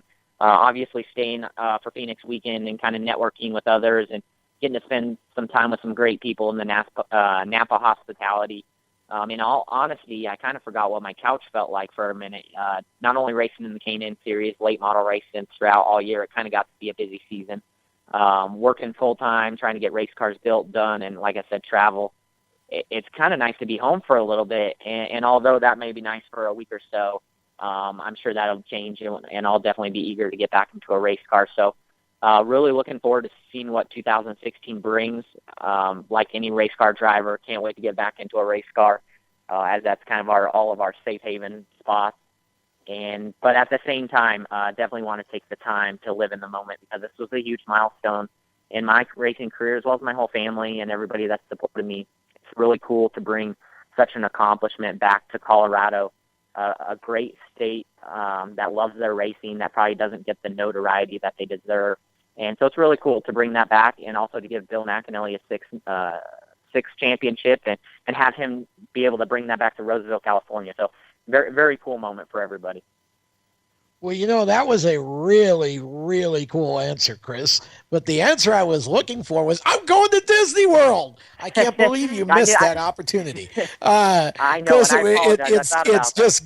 It's great to have you on the program. And I know that you've mentioned Bill McAnally and you mentioned Napa, but I know there are many other people who have helped you to get to where you are at this point, and helped you to be put in the position to win this championship. So before we let you go, we certainly want to give you an opportunity to give the shout outs where they need to be given. Who else helps make it happen for you?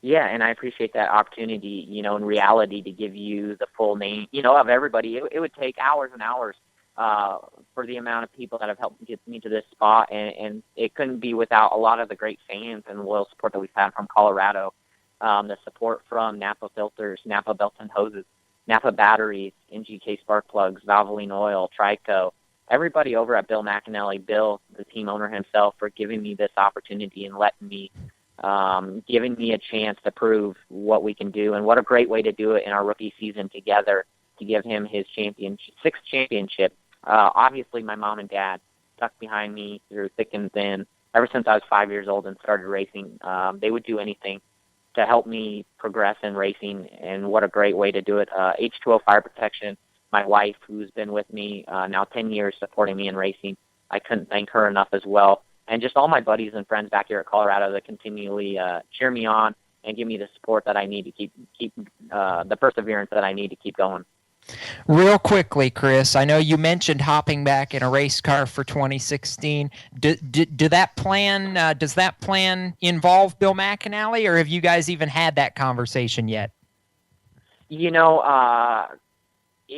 of going into Phoenix, we had a long stretch where nothing was going on, and so we verbally we're talking about some things, but everybody was so focused on that championship that we just haven't had really a lot of time to kind of pinpoint our direction that we're going. If I had it my way, I would love to be able to work with the guys over at McAnally Racing again. They're great people. They provide great, fast cars. But on top of that, I want to continue to progress up through the ladder and hopefully jump into a truck or an Xfinity car or whatnot. And then to stay sharp on the off weekends, hopefully get to drive with my family and our family-owned and operated race team, who's co-aligned with Kevin Steinke in our super late model program. So whatever the case may be, really looking forward to getting back into a race car again. Hopefully we get the opportunity to get behind the wheel of a truck or an Xfinity car at some point, and again, hopefully get the chance to defend our title again next year. Well, Chris, thanks again for taking some time to be on tonight. Congratulations on the championship. We really are excited for you, and we wish you the best. We'll see you at the banquet over here in a few weeks here in Charlotte. With that, we're going to step aside. When we come back, we stay with the K&M Pro West Series, and we talk with the Rookie of the Year, Noah Gregson. You're listening to the Stock Car Steel SRI Motorsports Show on the Performance Motorsports Network. Getting your child home safely. Tap your heels together 3 times. Is just a click away. There's no place like home. But making sure your child is in the right seat is just one of the steps down the road to safer travels. I don't know how it works. Find the right seat for your little one's age and size. There's no better way to get home safely. Know for sure that your child is in the right seat. How can I ever thank you enough? Get all the facts at safercar.gov/the right seat. Brought to you by the National Highway Traffic Safety Administration and the Ad Council. You're listening to the Performance Motorsports Network, your authority on motorsports of all types. Be listening for the most accurate and up-to-the-minute coverage of every motorsports activity that you enjoy on a daily basis. Be it NASCAR, be it IRL, be it Formula One, be it drag racing, be it dirt track, off-road, props, hulls, whatever. We are your source for motorsport. Performance Motorsports Network. Attention men under the age of 35. You know what really impresses the ladies? When a guy has a few drinks and later gets pulled over for buzzed driving. That could cost you around $10,000 in fines, legal fees, and increased insurance rates. There goes let's grab dinner and a movie. Oh, I know. You drive more carefully when you're buzzed. You've proven that hundreds of times. A woman admires that kind of confidence. And you've practiced how to speak if a cop does pull you over. Slowly, clearly, and politely like, "Good evening, officer." A woman admires that kind of foresight. And what woman doesn't find it adorable that you call it buzzed even though the law calls it drunk? You could kiss $10,000 goodbye, along with any chance of having a girlfriend. Because nothing says, "I'm a catch," more than a guy who lives in his parents' basement and calls it my place. Buzzed, busted, and broke. Because buzz driving is drunk driving. A message from the National Highway Traffic Safety Administration and the Ad Council. Parents, your son or daughter has had their license for a while now, but you want to make sure they're prepared for any situation they may face on the road. High school driver's ed doesn't teach them to drive defensively. They need to be prepared for any highway emergency. For less than a month's insurance, and a whole lot less, BSR instructors at Summit Point Motorsports Park in nearby Summit Point, West Virginia, will teach your son or daughter how to respond instantly and positively to unexpected situations on the road. BSR's specialized accident avoidance training teaches swerve to avoid maneuvers at highway speed, ocular driving, which focuses driving attention on ways to avoid accidents, vehicle dynamics and feedback, skid control and skid recovery, threshold braking on straights and progressive braking on curves, and off-road recovery techniques. This is stuff driver's ed simply doesn't teach. So call BSR today, 304-725-8444. Give your kid the skill set needed to drive safely and responsibly on the highway. That's 304-725-8444. Now, back to more with Tom and the Speed 77 radio crew. It's the Stock Car Steel SRI Motorsports Show on the Performance Motorsports Network. Welcome back to the Stock Car Steel SRI Motorsports Show here on PMN. Tom Baker and Jacob Seelman, both of us from RaceChaserOnline.com. And we are happy to have you with us here on a Thursday night talking motorsports and spending some time on the West Coast, proverbially. And we've got Noah Gregson with us now. Noah's been on the show several times this year because he's earned it. And he is... again, as well, we're looking forward to talking to him in just a moment, Jacob. But while we await Noah to get back online for us, Noah, of course, the Rookie of the Year this year. And, you know, this is a young man who certainly has earned his accolades. You know, he and Grayson Raz as teammates, not only did they each individually win races, but they really gelled together as teammates and as friends.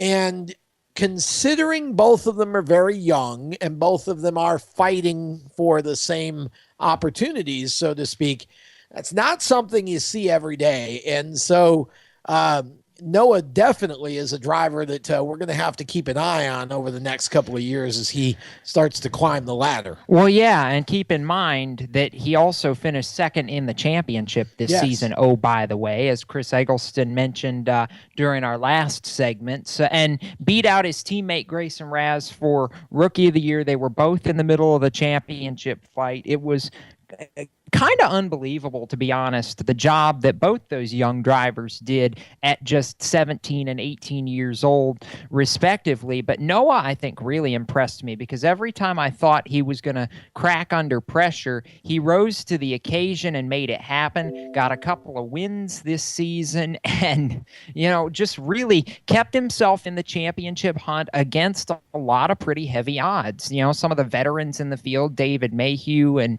of course, Eggleston, who ended up winning the championship, but he just stayed in it, kept his foot in it, and made it happen, all with a first-year team, oh, by the way. Jefferson Pitts Racing fielding two cars in their first year, and at the end of the day, Tom, I think that's what was so impressive to me is these guys it's a startup organization. They're fielding two guys who have never been in a points race before, and they go out and put both of them with a shot to win the championship in the last race. Are you kidding me? Well, that's and really, you know, that goes back to what I was talking about. You know, it never got to the point where the two of them, you know, had issues with each other or whatever. They both functioned very well as teammates.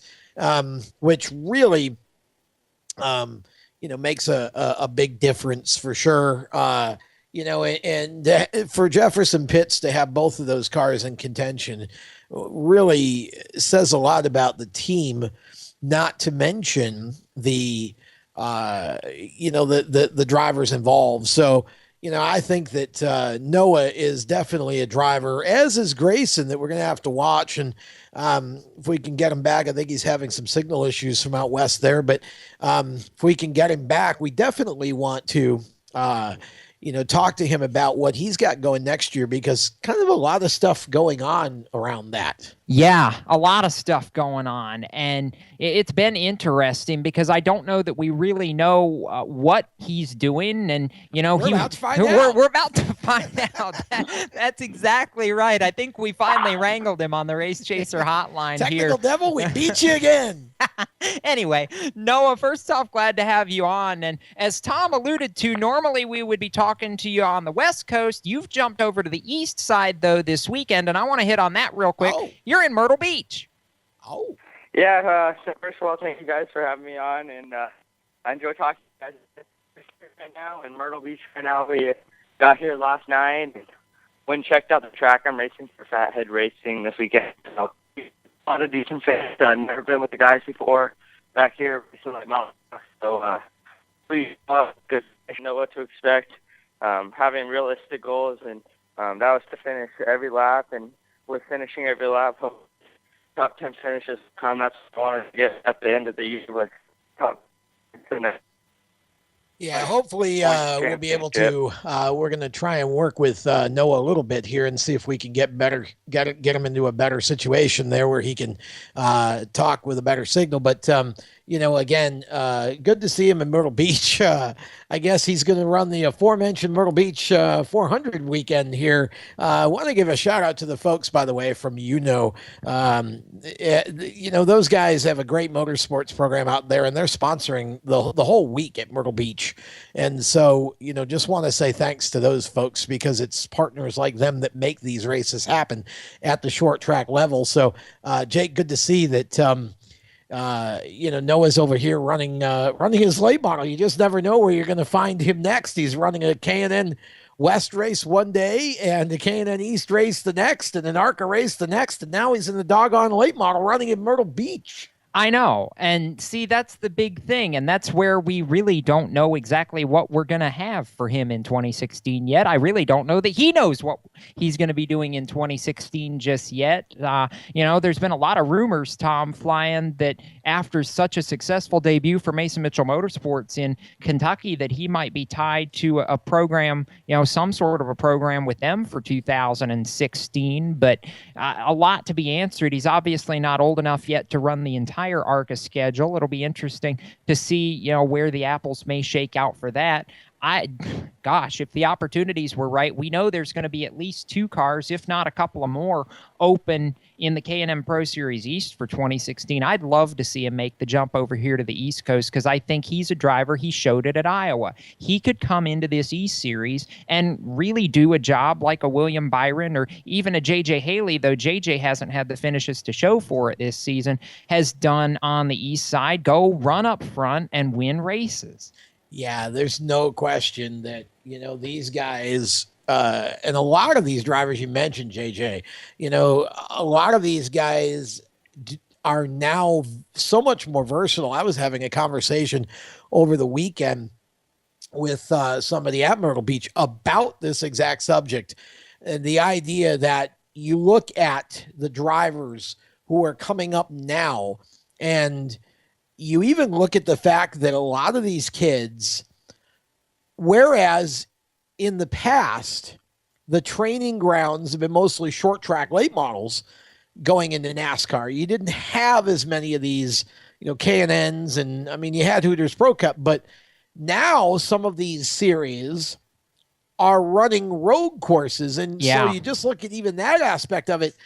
These kids now are so much better at road course racing as they come up through than especially the predecessors were. Yeah, especially the West kids. Right. So it's a whole different. Well, even the East Series runs 2-3 times. True. A lot of these kids. So So what happens is this is just a whole different situation now. And you get a lot of these guys like JJ, like Noah, who they're more prepared to compete overall at the higher levels than, the drivers of 10, 15, 20 years ago were, because they've already had all of that experience. So not surprised to see Noah in the late model, but I just wouldn't have expected him to necessarily come all the way across and come to Myrtle Beach, but he's certainly going to he'll find that track to be very interesting. We'll have to ask him when he calls us back here if he's ever been there before, because that track is a cheese grater. It eats tires like no other track I've ever seen. Yeah, and you saw that this past weekend, did you not? Yeah, very much. Boy. I mean, it's not abnormal. I mean, it's a very, very, very old track, and it's very coarse, as you would say.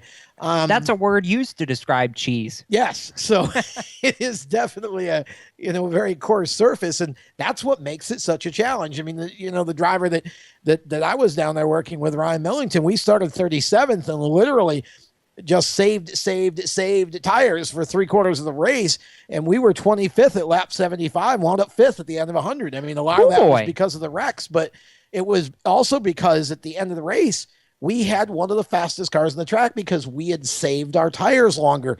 Very hard to be that patient as a driver, to tell yourself it's okay, I got 25 laps. And, it of course, so many cautions and things, you don't get a chance to move as much as you'd like to, but he still wound up 5th. So that kind of gives you an example of how critical it is to save tires on that track. So that'll be something that Noah will have to factor in. We got Noah back in the line. We're going to hold him through this next break. When we come back, we will have Noah Gregson, and look forward to talking to the K&N Pro West Series Rookie of the Year. We will be back with more of the Stock Car Steel SRI Motorsports Show here on the Performance Motorsports Network. Dad, remember that year my birthday party got washed out by the storm when nobody showed up? And we spent the whole night eating cake and ice cream? Yeah, I remember. Had to be your worst party ever. Actually, it was my favorite. You never know which moments will be the ones they remember forever. So take time to be a dad today. Learn more at 1-877-4DAD-411 or visit fatherhood.gov. Brought to you by the U.S. Department of Health and Human Services and the Ad Council. You hear that? That's the sound of America's only sports car. That's right, it's a Corvette. But not just any Corvette, it's your Corvette. It's that who cares if there's traffic part of your day. And this can be you when you come to Cooper Corvettes. With 60 years of Corvettes to choose from, there's always a Corvette in your budget. And they'll service any Corvette you bring in. Cooper Corvettes on Route 1 just north of Quantico and Triangle. Call, click, or visit CooperCorvettes.com. The Performance Motorsports Network is a compilation of shows about motorsports. From technical to controversial to just fun, everything you like about racing and gearhead stuff is right here on one internet channel. The Performance Motorsports Network. Tell your friends about it. Hi, this is Denny Hamlin. I want to share with you today a little known but widely pervasive neurological disorder called dyspraxia. It's estimated that dyspraxia affects between 4 and 10% of the general population, and the majority of those affected are male. The condition primarily affects motor skills, but also can affect memory, judgment, and executive function. It's sometimes referred as the hidden disability because it's not immediately obvious to others that the person affected has special needs. My niece Sarah has dyspraxia, and with the proper support in place, she is very successful in school and other activities. Sarah was lucky because she was diagnosed early. Many children and adults go years without knowing. Let's raise awareness for this disability that affects 1 in 11 people. I encourage you to learn more, get involved, and support the Dyspraxia Foundation USA. Thank you.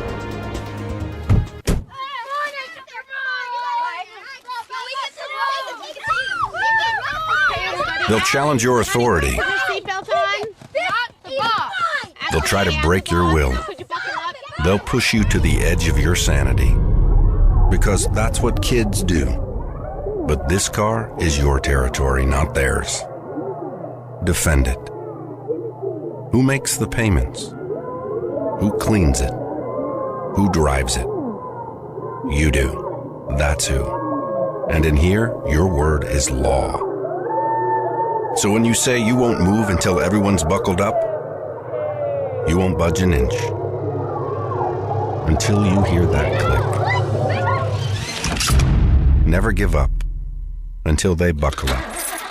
A message from the National Highway Traffic Safety Administration and the Ad Council. For more information, visit safercar.gov/kidsbuckleup. We now return you to the Stock Car Steel SRI Motorsports Show on the Performance Motorsports Network. And here's the guy who lost the hula hoop contest at the last PMN Summer Picnic because he just can't hula hoop. It's Tom Baker. I am just too dang fat to hula hoop. That's really what this comes down to. At least you admit it. Hey, it is what it is, man.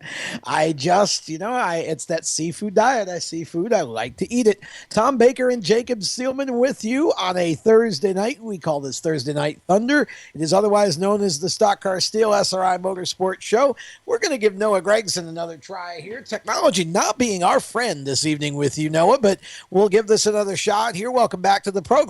Yeah, sorry about that, guys. Been having some poor signal down here in Myrtle Beach. But as we were talking before, we're down here trying to get the Myrtle Beach UNOH Battle at the Beach race this year. It's head racing. Yeah, it definitely should be quite the race. And it's good to see you come east for this and take on a track that, as we were talking about in the last segment, this track, if you've never raced on it, that track is a cheese grater. So basically it means save tires for 3/4 of the race. Yeah, the guys have been just trying to get into my head as much as possible the whole time this whole week, just saying, got to save your tires, no spin the tires, can't burn them off. You're going to have to maintain your tires for a while, and you have to be there at the end. Definitely at this place, there will be a lot of guys who will burn their tires off by lap 10, and hopefully we can conserve well enough. I know we got a good car underneath us, so I'm very confident going into it, and I'm looking forward to it. So let's talk a little bit of K&M Pro Series West here, shall we? You got the Rookie of the Year award, and gosh, almost had the championship. Talk a little bit about that race and talk about the last lap a little bit. Certainly some tense, exciting moments there coming down to the wire. Yeah, well, first off, I have to thank each and every single guy at Jefferson Pitts Racing. They worked so hard every single weekend, every day, trying to get the cars to the racetrack. We bring fast cars to the racetrack, so hands down, great job for those guys. Working with my teammate Grayson Raz as well, we've had a phenomenal year, both of us. Learned a lot off him. He's learned a lot off me, and we've made an incredible friendship. And just got to thank Alert ID and College International for partnering up. Phoenix is a fun track. It's fast. First time there, so I didn't really know what to expect. Tried to get all the practice I could, and we were qualified 20th, and we were running in the top 10 by the time that the last caution came out, and then going down the back straightaway on the last lap. I knew I had to do something, and I had in the back of my mind that I got taken out the weekend before Roseville by the 99, who was down at the point, and she shot, but we went to turn 3, and I tried to move them out of the way. I wasn't planning on wrecking them or anything. I could have definitely wrecked them big, but I tried not to wreck them, just tried to move them out of the way a little bit, and make it as clean as possible, not trying to retaliate. But hats off to those guys. They had one hell of a year, and so did Jake Starr. All right, Noah, second in points, Rookie of the Year, got a couple of wins this season. I mean, I know you wanted the championship there at the end, but for a first-year team, your first year in the series, did you at the very least meet your expectations for this season on the K&M West? Oh, absolutely, 100%. I think every single goal we set in mind at the beginning of the season, we sat down at the beginning of the year around December, and I had pretty much realistic goals in mind, and I was to go out there and finish every lap, which that was my main goal, and learn as much as possible and have fun. And this year was all about learning. We're a first-year team, a first-year driver, my first year in stock cars, so definitely can't complain with the results. I'm just so fortunate to be doing what I'm doing, and hopefully I can carry it. I know there's a lot of people that go into that, Noah, and I'm sure people you need to be able to thank. Who makes it happen for you in that 17? Yeah, first of all, thanks to each and every single guy at JPR. They work their tails off the whole year just doing what we're doing, me and Grayson and the 55 car as well. So thanks to my crew chief and Grayson's crew chief, Jeff Jefferson and Jerry Pitts. They work hard all year long, and I think ID Colors International, they've been great partners with us. Go check out their ID on the App Store on Android. He tells you where crime is in the community and weather alerts. So great app right there. You can go check them out on the App Store, and that's our ID. And also thanks to all the fans for everything they do for me. It really means a lot having a little kid come up to me and say they're a big fan of mine or whatnot. So that goes a long way. Well, Noah, we appreciate you taking some time to jump on with us tonight. We know that you've got a big weekend coming up, the Battle at the Beach there at Myrtle Beach. We wish you the best of luck down there, and we're looking forward to seeing you when you come back over here in a couple of weeks for the end-of-year banquet. Thank you guys for having me on. Don't get cut so short with the technology issues, but once again, thanks guys for chatting with me. Well, we look forward to the next time we can do that, Noah. Good luck this weekend, and be safe down there at Myrtle Beach. And Jacob, Noah, really, again, you talk about the versatility of somebody like this at such a young age, but also the way that he is able to communicate. And I thought it was interesting, his response about the last lap there. I wasn't trying to wreck him or anything. And in my head, I'm going, I was just trying to rattle him. Trying to rattle his cage. I hear the rumblings of the Intimidator in that response. Don't you know? Just trying to rattle him. Oh boy. No, you know what though? That's the spirit of this young kid who, when he came into the season, remember back all the way to the beginning of the year when he first signed with Jefferson Pitts, he told us then, all I want to do is go out and win some races and let the chips fall where they may. And that's the mentality he's really taken through this entire season. Going out, winning, trying to win races, finish every point as high as he possibly can. And that's a case of what that was, I think, on last Thursday night, though in a slightly bigger stage because it was for a championship as well. But it's about every point that you can get. And it was the 99 car. Well, this is true. Okay. And they had a skirmish already. That's right. So, and Joey Logano, Matt Kenseth, anybody? The difference being that they were racing for the win in the championship.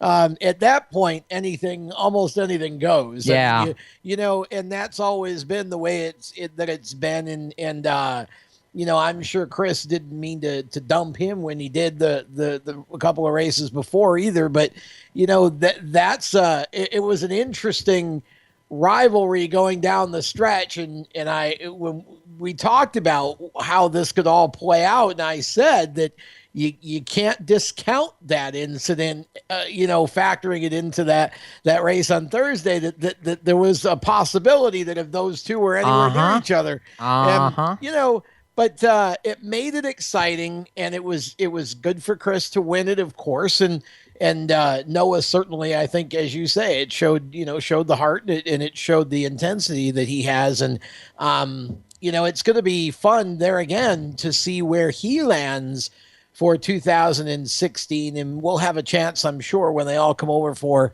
the banquet here in Charlotte in a few weeks, we'll have a chance to chat with him a little more at length about maybe what he's got going on for next year. And certainly you would think the possibility would exist maybe for, something either in K&N East or maybe even ARCA, for next season.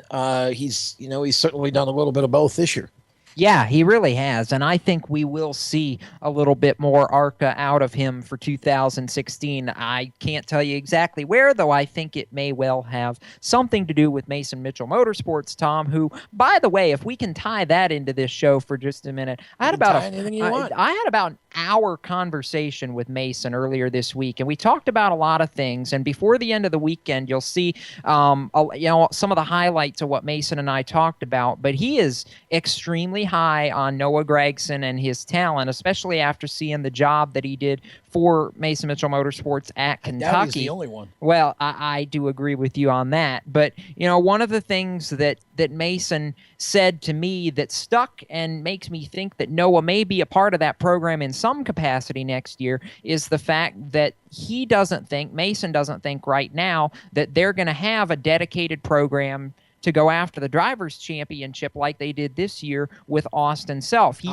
thinks right now they're going to have 2 cars vying for the Owners' Championship with kind of a rotating cast of characters. Mason said he'll probably run some races himself, but they're very interested in looking at all their options for next year. And I think Noah, being that he's not old enough to run all the races, Tom, could factor into that, especially since we know he needs to get a little bit more big track experience. That's interesting to think about. Isn't it, though? We forget. Again, you watch these drivers and they do so well. You tend to forget sometimes that, these are young racers, and Noah's is he 16 or 17? 17. So yeah, he wouldn't be able to run the big tracks yet, right? In ARCA. Correct. And so he can run Kentucky and Pocono. Both Pocono races. Okay. So, he would then be able to, to not run a full season. So, at this point, it would be interesting to pair him with 1 or 2 other drivers and put a car together that, as you say, doesn't run for the driver's title, but it runs for the owner's title. And it still gives more than one racer an opportunity to go and run up front. And under those circumstances, there are any number of drivers that might fit into that. And, we can get into some of that as the fall goes on and we start to sort of get a glimpse of who's looking to go where. We can start speculating about who may fill some slots for next year. It certainly should be interesting to see. I know Mason would like to have multiple cars in the series, so we'll see how that works out for him. Yeah, I think so. And as we're kind of coming to the close of tonight's show, Tom, really quickly want to circle back one final time to Homestead, Miami. In about the last 30 seconds I'm going to give you here before we get a checkered flag from the flag stand, real quickly name them your 3 champions. Truck, Xfinity, Cup, go. Truck Series is going to be Eric Jones. Xfinity Series is going to be Chris Buescher. And the Cup Series is going to be Jeff Gordon, who will go out on top with the Hendrick Motorsports 24 team and then turn things over to Chase Elliott next year. Yeah. No pressure, Chase. Okay, so here I'll give my answer, and then we'll say goodnight here on PMN. Truck Series, Eric Jones. I don't think Reddick can get to him. Xfinity Series, I'm going to go out on a limb and say Chase Elliott somehow, capitalizes on a mistake from the Chris Buescher team and comes from behind to win the Xfinity Championship. And then as we close the Cup Series, as much as I'd like to see Jeff Gordon do it, Kevin Harvick wins the Cup Championship. And with that, we will say goodnight, and we wish happy Thanksgiving to all of our people. And we will do that. Happy Thanksgiving to all you race fans out there. Eat a lot of turkey, a lot of stuffing for us. We know we will be doing that next week. No shows next week here on PMN, but we return for Monday Night Motorsports Madness the Monday following Thanksgiving on November 30th. Right now, though, we thank our partners at Stock Car Steel and SRI Supplies for making this show possible. Visit them on the web at stockcarsteel.com and SRI-supplies.com for all your shop supply and scrap metal needs. For Tom Baker, Big Mike behind the glass, Bob Steele and all the staff at PMN, and all the rest of our RaceChaserOnline.com crew as well, including Kyle Magda, Ian Homestead, I'm Jacob Seelman, reminding all you race fans to keep it off the wall until we meet again, and we just might see you at the racetrack. Have a safe racing weekend. Good night. You've been listening to the Stock Car Steel SRI Motorsports Show on the Performance Motorsports Network. Tonight's show is brought to you by Stock Car Steel and Aluminum and SRI Supplies. For all of your racing needs, visit stockcarsteel.com and SRI-supplies.com. Keep up with the latest motorsports news every day on Race Chaser Online. The Stock Car Steel SRI Motorsports Show is a copyrighted production of the Performance Motorsports Network.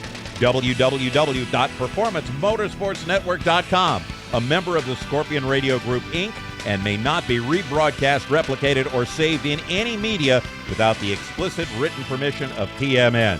Check out our Facebook page or our section on the PMN website.